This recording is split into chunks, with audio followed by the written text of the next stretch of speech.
Michael Douglas. The name itself conjures images of power, success, and Hollywood glamour. An Oscar winner, a producer who changed cinema, a man who seemed to have conquered every mountain there was to climb. But behind the megawatt smile and the red carpet appearances, behind the awards and the accolades and the seemingly perfect marriage to one of the world's most beautiful women, there lies a story so devastating, so filled with pain and loss and heartbreak, that even those who have followed his career for decades could never have imagined the depths of suffering this man has endured. What you're about to discover will shock you. It will make you see this Hollywood legend in a completely different light. The tragedy that has befallen Michael Douglas isn't just one thing. It's a cascade of events so cruel, so relentless, that it seems almost orchestrated by fate itself. This is a story about the price of fame, about the cost of ambition, about what happens when the American dream turns into a nightmare you can't wake up from. At 81 years old, what happened to Michael Douglas? How did a man who seemed to have everything end up facing tragedy after tragedy? The answers will leave you breathless. Michael Kirk Douglas was born on September 25, 1944, into Hollywood aristocracy. His father, Kirk Douglas, was already one of the biggest stars in the world, a titan of the silver screen known for his intensity, his chin dimple, and his unwavering ambition. His mother, Diana Dill, was a beautiful actress from Bermuda. Young Michael didn't just enter the world, he entered a dynasty. But being the son of Kirk Douglas was both a blessing and a curse that would shape every aspect of Michael's life. Kirk was a force of nature, demanding, driven, and often absent. He was building an empire while Michael was growing up, and that empire required sacrifices. Family time was one of them. Michael's childhood was split between two worlds. After his parents' divorce when he was just 6 years old, he spent time shuttling between his mother's home and his father's increasingly glamorous life. He watched from the sidelines as Kirk Douglas became one of the most respected actors in Hollywood, starring in classics like Spartacus, Paths of Glory, and Lust for Life. The Douglas name opened doors, but it also created expectations that were almost impossible to meet. How do you become your own man when your father is a legend? How do you step out of a shadow that seems to cover everything? These questions would haunt Michael for decades. Michael attended the prestigious Choate Preparatory School in Connecticut, where he was known more for his charm than his academic prowess. He was handsome, charismatic, and carried the Douglas name, but he was also searching for his own identity. His classmates remember him as friendly but somewhat guarded, always aware that people saw him as Kirk Douglas's son first and Michael second. After Choate, Michael enrolled at the University of California, Santa Barbara, where he studied dramatic art. This was the late 1960s, a time of social upheaval and cultural revolution. The Vietnam War was raging, the civil rights movement was in full force, and young people across America were questioning everything their parents' generation had built. Michael was caught between two worlds, the privileged Hollywood establishment his father represented and the counterculture movement that was sweeping through college campuses. He participated in anti-war protests and embraced the more liberal politics of his generation, creating some of the first tensions with his conservative father. It was during these college years that Michael truly caught the acting bug. But he faced a dilemma. Should he pursue acting and risk constant comparison to his legendary father, or should he find another path entirely? The pressure was immense, the expectations suffocating. After graduating in 1968, Michael made the decision to pursue acting. But he was determined to do it on his own terms, without relying on his father's connections. This noble intention, however, ran headfirst into the reality of Hollywood. Everyone knew he was Kirk Douglas's son, and that fact colored every audition, every meeting, every opportunity. His early roles were small, bit parts here and there, nothing substantial. He appeared in TV shows like The FBI and The Experimental, but he was barely making ends meet. Despite his famous last name, Michael was struggling, living in a modest apartment and taking whatever work he could get. The breakthrough came in 1969 when he was cast in the CBS television series, The Streets of San Francisco. Playing Inspector Steve Keller opposite Carl Malden's veteran detective, Michael finally found a platform to showcase his talent. The show ran for 5 seasons and made Michael a household name, but as a television actor, not a film star. This distinction mattered in 1970s Hollywood. Television actors were seen as a lower tier than movie stars, and Michael knew that if he wanted to truly establish himself, he needed to conquer cinema. But how? The answer would come in the most unexpected way. In 1970, Kirk Douglas had purchased the rights to Ken Kesey's novel One Flew Over the Cuckoo's Nest. He had starred in a Broadway adaptation and desperately wanted to bring it to the screen. But as the years passed and Kirk aged out of the role of the rebellious Randall McMurphy, the project stalled. Enter Michael Douglas. In 1975, at just 30 years old, Michael took a massive gamble. He partnered with producer Saul Zaentz to finally bring Cuckoo's Nest to the screen. They cast Jack Nicholson in the lead role that Kirk had once wanted, secured financing, and hired Czech director Milos Forman. What happened next was nothing short of miraculous. One Flew Over the Cuckoo's Nest wasn't just a success, it was a phenomenon. The film swept the Academy Awards, winning all 5 major categories: Best Picture, Best Director, Best Actor, Best Actress, and Best Adapted Screenplay. It was only the second film in history to achieve this feat. Michael Douglas, the producer, stood on the Oscar stage and accepted the Best Picture award. At 31, he had accomplished what few producers twice his age had achieved. He had proven that he wasn't just Kirk Douglas's son, he was a force in his own right. But this triumph came with a cost. Kirk Douglas was reportedly devastated that he hadn't played the role of McMurphy himself. The project that he had initiated ultimately went to another actor, and his son had been the one to make that decision. The tension between father and son, always simmering beneath the surface, now had a new dimension: professional rivalry tinged with resentment. By the early 1980s, Michael was respected as a producer but still hadn't fully broken through as a leading man in film. That changed in 1984 with Romancing the Stone, a romantic adventure comedy directed by Robert Zemeckis.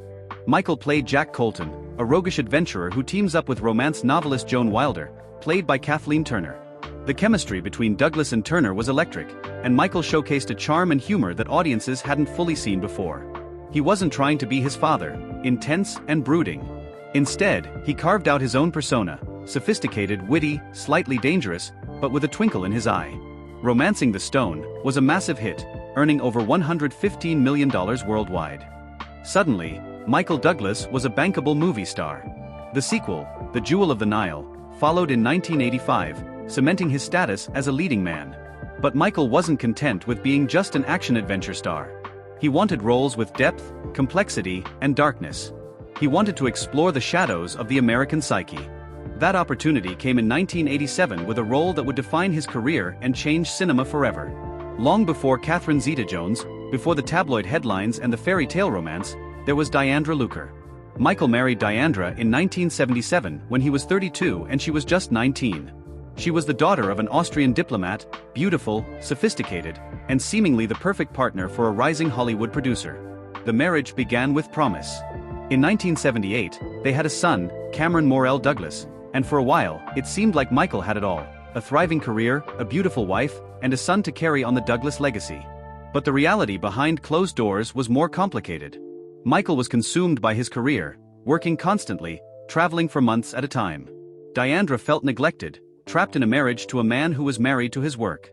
The age gap, which had seemed romantic at first, became a source of tension as Diandra matured and wanted more than just being Michael Douglas's wife. As Michael's fame grew through the 1980s, so did the distance between them.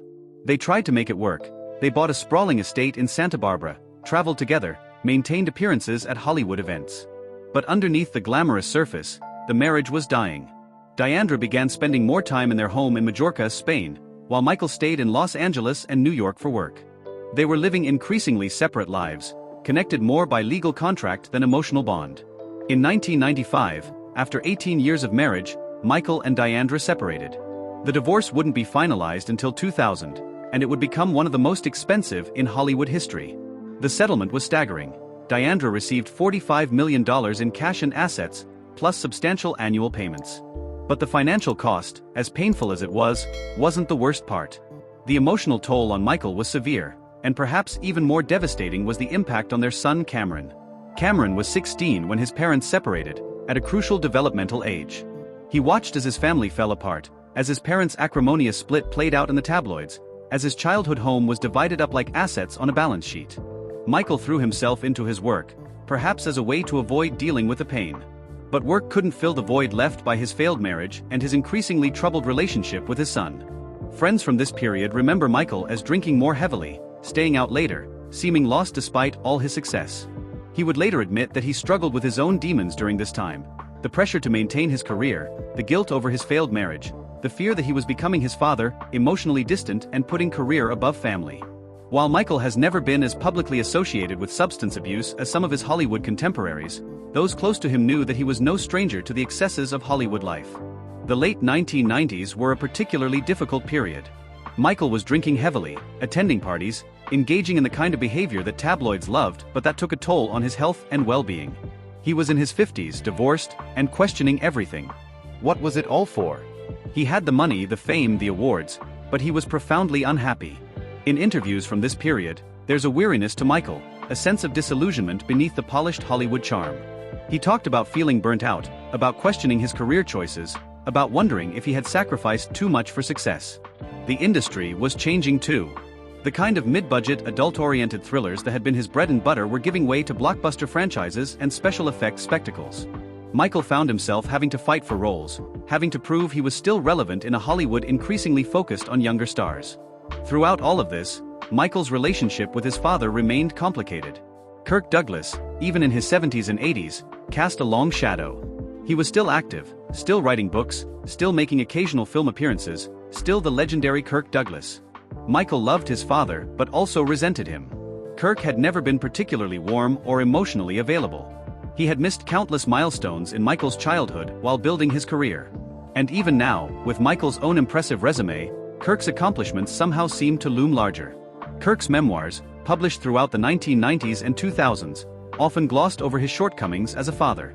He presented himself as a self-made man, a hero, a legend, which he was, but he was also a flawed father who had prioritized career over family. Michael, reading these books, must have felt a mixture of pride and pain. The Douglas men didn't talk about their feelings. They were men of action, men who expressed themselves through their work, not through vulnerable conversations about emotion and need. This emotional constipation ran through generations and would have devastating consequences. In August 2010, Michael Douglas appeared on The Late Show with David Letterman and made an announcement that shocked the world. He had been diagnosed with stage 4 throat cancer. The cancer was advanced, aggressive, and potentially deadly. The news hit like a thunderbolt. Michael was 65, still active, still working, seemingly healthy. How could this happen? The diagnosis was particularly grim. Stage 4 meant the cancer had advanced significantly, and throat cancer of this severity had a relatively low survival rate. Michael was characteristically candid about his diagnosis. He discussed it publicly, explained the treatment he would undergo, and even speculated about the cause. In a controversial interview, he suggested that his cancer might have been caused by HPV transmitted through oral sex, a comment that sparked widespread media attention and later required clarification. The reality was stark. Michael was facing 8 weeks of intensive radiation and chemotherapy. The treatment would be brutal, potentially disfiguring, and there was no guarantee of success. At 65, this could very well be the end of his life. The treatment for throat cancer is one of the most difficult in oncology. Michael underwent radiation therapy 5 days a week for 8 weeks, along with chemotherapy. The side effects were devastating. He lost 40 pounds, couldn't eat solid food, suffered from intense pain, and experienced severe fatigue. Pictures from this period show a gaunt, hollowed-out version of the handsome star. His face was drawn, his eyes sunken, his body wasted. He had a feeding tube inserted because swallowing became too painful. The treatment was, in many ways, worse than the disease. Catherine was by his side throughout the ordeal. She accompanied him to treatments, cared for him at home, managed his medications, and tried to keep his spirits up. Friends said she was a pillar of strength, never wavering in her support despite the toll it took on her. But the psychological impact on both of them was immense. Michael was facing his mortality, grappling with the possibility that he might not see his young children grow up. Catherine was watching the man she loved waste away, not knowing if he would survive, feeling helpless and terrified. In January 2011, Michael announced that his tumor was gone. The treatment had worked. He was in remission. It seemed like a miracle, a second chance at life. The relief was palpable, but the recovery was slow. Michael had to learn to eat again, to regain the weight he'd lost, to rebuild his strength. His voice, so crucial to his career, had been affected by the radiation. He worked with specialists to restore it, spending months in vocal rehabilitation. The cancer experience changed Michael profoundly. He talked about having a new appreciation for life, for his family, for simple pleasures. He became an advocate for cancer awareness and early detection. He threw himself back into work with renewed energy, landing the lead role in the HBO film, Behind the Candelabra, as Liberace, which earned him an Emmy Award. It seemed like Michael had beaten the odds, had survived, had emerged stronger. But the cancer battle, traumatic as it was, would prove to be just one tragedy in a series of devastating events that would test the Douglas family beyond imagination. As Michael entered his 70s, he faced the challenges of aging in an industry obsessed with youth. His face, once Hollywood's standard for masculine beauty, now showed the wear of 7 decades of living, and the particular ravages of cancer treatment. Michael was candid about aging, discussing plastic surgery, his regrets about some procedures, and the pressure to maintain a youthful appearance. He had undergone cosmetic procedures over the years, some successful, others less so. His face sometimes looked pulled or unnatural, evidence of the work done to fight time. But beyond vanity, aging meant confronting mortality. Michael had survived cancer, but the fear of recurrence never fully disappeared. Every checkup, every scan, every small health issue brought back the terror of that diagnosis. He dealt with various age-related health concerns, hearing loss, joint pain, fatigue, all normal but all reminders that time was catching up. The roles changed too. He was no longer the leading man but the supporting player, the mentor, the father figure. His last major leading role was in Ant-Man 2015, as Hank Pym, a brilliant scientist whose glory days are behind him, a role that perhaps reflected Michael's own career phase. In 2016, Michael revealed that his original cancer diagnosis had actually been tongue cancer, not throat cancer as initially reported. He explained that doctors had advised him to say it was throat cancer because tongue cancer often requires removal of part of the tongue, which would have made it harder to get film roles during and after treatment. This revelation was shocking. It meant Michael had been even closer to death than anyone knew, and it had required disfiguring surgery that could have ended his career. The fact that he had hidden the true nature of his diagnosis showed the pressure actors faced to maintain their image and employability, even in life-threatening situations. He also dealt with other health scares in his 70s.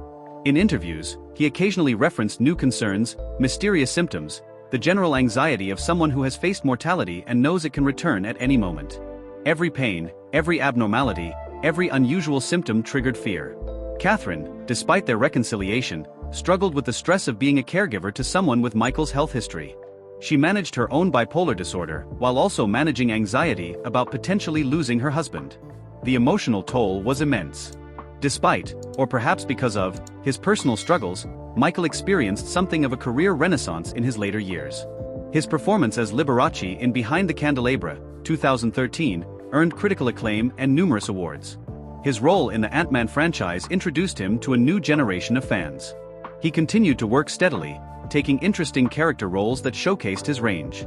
But each role required him to be away from home, to expend energy he didn't always have, to maintain a public persona when he was privately struggling. The work sustained him, gave him purpose, identity, connection to the world, but it also exhausted him. Friends noted that Michael seemed tired in ways that went beyond physical fatigue. He carried the weight of his family's tragedies, the guilt over Cameron, the fear of Catherine's mental health relapses, the terror of his own mortality. Success in his career couldn't compensate for the personal losses and fears. As Cameron worked on his recovery, father and son slowly began to rebuild their relationship. It was tentative, careful, fraught with a history of pain and disappointment. Cameron was trying to prove himself, to show his father he had changed. Michael was trying to trust again while protecting himself from further heartbreak. Cameron began speaking publicly about his addiction, writing a memoir, and advocating for prison reform and addiction treatment. He started a relationship and eventually became engaged to Vivian Thibes, a yoga instructor. In December 2017, Cameron and Vivian had a daughter, Lua Izzy Douglas, Michael's first grandchild from Cameron. The birth of Lua was a moment of hope for the Douglas family. Michael, now a grandfather again, had the opportunity to watch Cameron become a father. Perhaps the cycle could be broken. Perhaps Cameron could be the father that Michael and Kirk had struggled to be. But the relationship remained complicated. Michael loved his son but couldn't forget the years of pain, the lies, the relapses, the disappointments. Trust had been shattered and could only be rebuilt slowly, carefully, with consistent action over time. In interviews in his late 70s and early 80s, Michael Douglas has been remarkably candid about his regrets. He talks openly about his failures as a father, his emotional unavailability, his prioritization of career over family. These aren't casual admissions, they're deeply felt acknowledgments of pain he caused and opportunities he missed. "If I could go back and do it differently, I would," Michael said in a 2019 interview. "I would be there for Cameron's Little League games, for his school plays, for the quiet moments when he needed his dad. But I can't go back. All I can do is try to be better now and hope it's not too late." The regret extends to his relationship with Kirk as well. Kirk lived to 103, dying in February 2020, and Michael's relationship with his father remained complicated until the end. They loved each other, but there was always a distance, always unresolved issues, always the weight of expectations and disappointments. Michael has also expressed regret about his first marriage, acknowledging that he wasn't ready for marriage at 32, that he repeated his father's patterns, that Diandra deserved better. These regrets don't undo the past, but they show a man reckoning with his choices and their consequences. On February 5, 2020, Kirk Douglas died at the age of 103. His death marked the end of an era. He was one of the last surviving stars of Hollywood's golden age, a living legend whose career spanned 7 decades. For Michael, his father's death was complicated grief. He lost his father, his role model, his toughest critic, and his greatest source of pain all at once. The relief of Kirk's suffering ending was mixed with regret over things left unsaid, conflicts never fully resolved, a relationship that never quite became what Michael needed it to be. Michael delivered a moving eulogy, speaking about his father's achievements, his toughness, his legacy. But those who knew Michael could see the pain beneath the words. The pain of a son who had spent his entire life trying to earn a father's approval and never quite feeling he'd succeeded. Kirk's death also meant Michael was now the patriarch of the Douglas family, the elder statesman, the one younger generations would look to. At 75, he had to carry the weight of the family legacy while dealing with his own mortality and the ongoing challenges with Cameron. Kirk Douglas's death triggered disputes over his estate. Kirk had amassed a fortune estimated at over $60 million, and he had very specific ideas about how it should be distributed. The bulk of his estate went to charity rather than to his children, a decision that reportedly hurt Michael and his brothers. While Michael didn't need the money, he had his own substantial wealth. The distribution felt like one final judgment from his father. Kirk's decision to leave most of his money to charity rather than family seemed to say that his philanthropic legacy mattered more than his children. Whether that interpretation was fair or not, it's how some perceived it. The estate situation created tensions within the Douglas family. Michael and his half-brothers Peter, Joel, and Eric Douglas, Eric had died in 2004 from an overdose, another family tragedy, had different relationships with Kirk and different feelings about his final wishes. The process of settling the estate reopened old wounds and created new ones. As Michael entered his 80s, the Douglas family dynamics remained complex.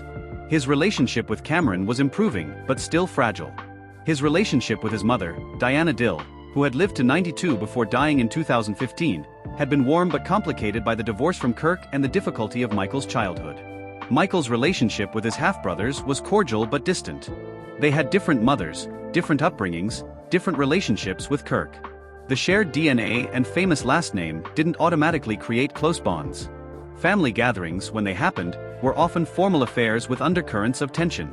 His 2 children with Catherine, Dylan and Karis, now in their 20s, were navigating their own paths, dealing with the legacy of being Michael Douglas's children and the pressure that comes with that name. Michael tried to be present for them in ways he hadn't been for Cameron, but the patterns of Douglas family dysfunction cast long shadows. As Michael reflected on his life, he spoke increasingly about the cost of fame. The money, the awards, the accolades, all of it came at a price. Privacy was gone. Every family crisis played out in tabloids. Every health scare became news. Every relationship was scrutinized and judged. People think fame is glamorous, Michael said in a 2021 interview. They see the red carpets and the premieres and they think it's a fantasy life. But they don't see the price you pay. They don't see the broken relationships, the children who resent you, the inability to have a normal life. They don't see the toll it takes on your mental health, your physical health, your soul. Michael watched as his son Cameron struggled to build a life in the shadow of the Douglas name. He watched as his children with Catherine navigated growing up with famous parents. He wondered if the fame had been worth it, if the success had justified the sacrifices. Would I do it all again? He mused in that same interview. I honestly don't know. There are days when I think I would trade all of it, the Oscars, the money, everything, for a chance to have been a better father, a better husband, a better man. At 81, Michael Douglas is acutely aware of his mortality. He's a cancer survivor who knows that every day is a gift. He's lost friends, family members, and colleagues. He's attended more funerals than he can count. He knows the end is approaching, even if he doesn't know when it will come. This awareness has changed him. He's more philosophical, more willing to discuss difficult topics, more open about his struggles and failures. He's less concerned with maintaining his image and more concerned with living authentically in the time he has left. He's also more focused on legacy, not the professional legacy of films and awards, but the personal legacy of how he'll be remembered by his children and grandchildren. Will Cameron remember him as the father who failed him, or as the father who stood by him through his darkest times? Will Dylan and Karis remember him as present and loving, or as distant and preoccupied? These questions haunt Michael in ways that bad reviews or box office failures never did. The professional successes that once seemed so important now feel almost trivial compared to the personal relationships and the family he'll leave behind. Despite everything, the cancer, the addiction, the mental illness, the family dysfunction, the professional pressures, Michael and Catherine's marriage has survived. That survival is its own form of triumph, a testament to their commitment to each other and to the family they've built. Their love story isn't the fairy tale it appeared to be in the early years. It's messier, more complicated, more painful. But it's also more real, more hard-won, more valuable because they've fought for it through genuine adversity. "We've earned this marriage," Catherine said in a recent interview. "Every day we choose each other is a victory. Not because it's easy, but because we've been through hell together and decided that being together is worth fighting for." Michael echoed this sentiment. "I'm not the same man Catherine married. The cancer, the struggles with Cameron, losing my father, all of it has changed me. But Catherine has been with me through all of it. That's love. Not the Hollywood version, but the real thing." At 81, Michael Douglas is a survivor who has been humbled by life's hardest lessons. He's no longer the confident, cocky leading man of the 1980s and 90s. He's quieter, more introspective, more aware of his own limitations and failures. He still works, recently appearing in projects like The Kaminsky Method, where he played an aging acting coach grappling with mortality, ego, and regret. The role felt autobiographical, reflecting Michael's own journey through aging and reckoning with the past. He's also become an advocate for cancer research and awareness, for addiction recovery programs, for mental health support, for prison reform. He uses his platform to try to help others facing the struggles he and his family have faced. It's a form of redemption, a way to find meaning in the suffering. His relationship with Cameron continues to improve. Cameron has remained sober, as of the latest reports, is raising his daughter, and working to build a stable life. The healing between father and son is ongoing, incomplete, but real. They talk regularly, see each other when possible, and are slowly building the relationship they never had when Cameron was young. Dylan and Karis are both pursuing their own paths. Dylan in music and acting, Karis in acting and modeling.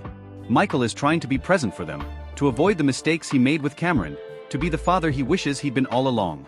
Michael's story isn't finished. At 81, he's still writing the final chapters of his life, still dealing with the consequences of past choices, still trying to be better, still hoping for healing and peace. He deals with ongoing health concerns, the inevitable challenges of aging, the lingering effects of cancer treatment, the psychological trauma of nearly dying. Every checkup brings anxiety. Every new ache or pain triggers fear. Living as a cancer survivor means never fully escaping the shadow of the disease. He also carries the weight of his family's struggles. Cameron's recovery remains fragile. Catherine's bipolar disorder requires ongoing management.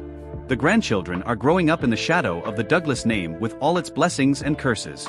But Michael also experiences joy, in his work, in his marriage, in his children and grandchildren, in simple moments of peace and connection. He's learned to appreciate what he has rather than mourning what he's lost. He's learned that happiness isn't the absence of struggle, but the ability to find meaning and connection despite the struggle. "I'm grateful," Michael said in a recent interview, his voice carrying the weight of everything he's endured.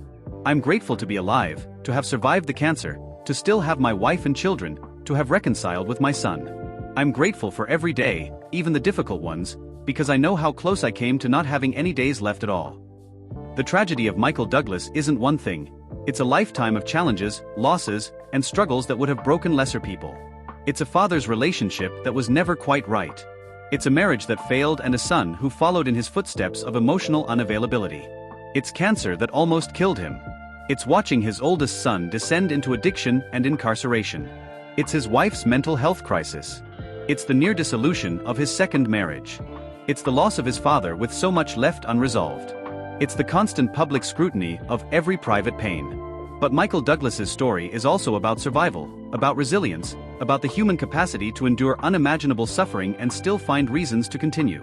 It's about love that persists despite trauma.